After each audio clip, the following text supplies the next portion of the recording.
And so if you're healthy, be thankful to Allah, and Allah will increase your health.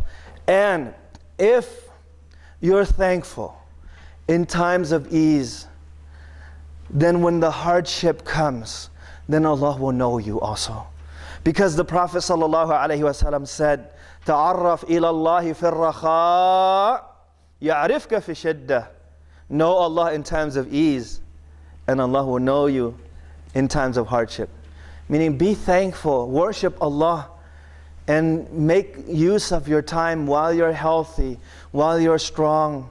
Make use of that time and know Allah, and take advantage of that time to do all that which pleases Allah. Then when the time of hardship comes, Allah will know you also. The Prophet ﷺ told us about three people who were traveling, and at night time, when night fell upon them, they looked for a place to spend the night. And so they found a cave to spend the night. When they went into the cave, a large boulder rolled down from the mountain and covered the mouth of the cave. This was such a large boulder that none of them were able to push it out. They were not able to push. And so they were stuck in the cave. So one of them said, "Oh Allah," he said, "we cannot escape. We will not be free from this calamity unless we ask Allah with our righteous deeds." I mean, the pious deeds that we used to do. And so this is a time in which they were not able to push this boulder. And they're stuck. And they have nobody else to turn to. And they know that they will be finished. They will die unless Allah helps them. Nobody else is there. There's no hope except in Allah subhanahu wa ta'ala.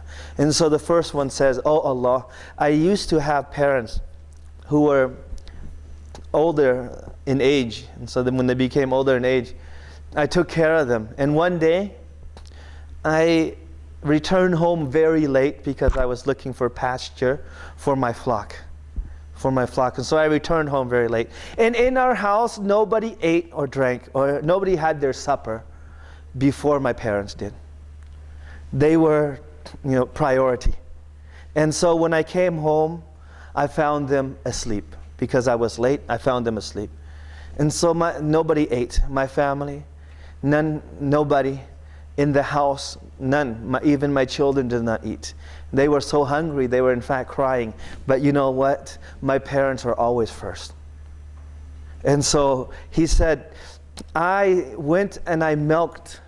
I got milk for them. I milked my sheep or whatever he had in terms of livestock.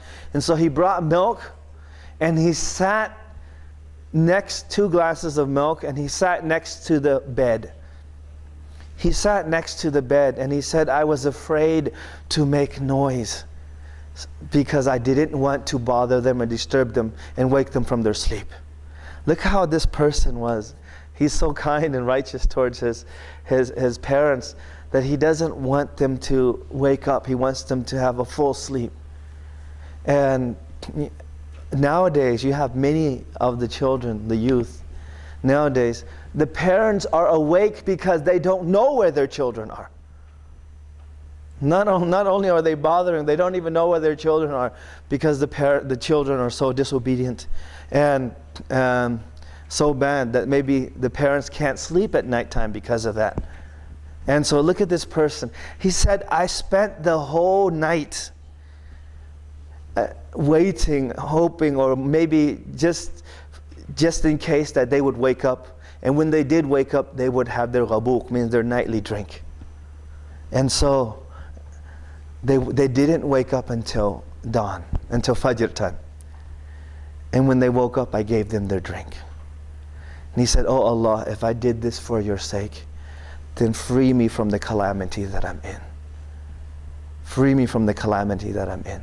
And so the boulder moved, but it didn't move enough. It moved just a little bit, just enough for them to see outside. But they could not leave the cave. But when you reflect upon this, and of course the second person, you can read more about the second person also, of what he did, and the third person also. All three of them did that until finally they were able to escape. But I'll just give you the example of the first one, just because of the time restraints that we have. The first person, look how kind he was to his parents. But the thing is, what he did for his parents is nothing more than what his parents had already done for him. When you really think about it carefully. When we were infants, when we were babies, our parents took care of us. And if they didn't have enough food, or they had the good food, they gave it to us.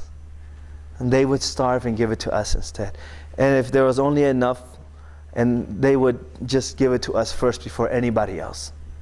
And at nighttime, any time of the night, if you woke up, that night before they would go to sleep, they would make sure you have enough milk. You know, I have a daughter who's 10 months old, and when we ran out of milk, maybe at 12 o'clock, my wife would say, you know, we've run out of milk. I mean, there's only a little bit left. You have to go to the supermarket or to the corner grocery store. You have to get that milk. I'm going, man, I'm tired. Can't we just give her water? Says no. He said no. You go get the milk, and I go and get the keys, and I drive at nighttime, like 1 o'clock, 2 o'clock. It doesn't matter what time it is. You go. You go. You know, our parents, they did that for us. Before they went to sleep, they made sure that we had milk ready. They had their milk for that night, so that you would wake up any time of the night. They didn't complain, oh, why did you wake up at this time? No, it was ready for you. It was ready for you. They already did that for us. So if you did the same thing that this man did, you would only be trying to repay what they had already done. And so, but the point of proof here is that in times of hardship, see, these people, they made dua to Allah. And they had good deeds because they took advantage of the health and energy that they had before calamity struck.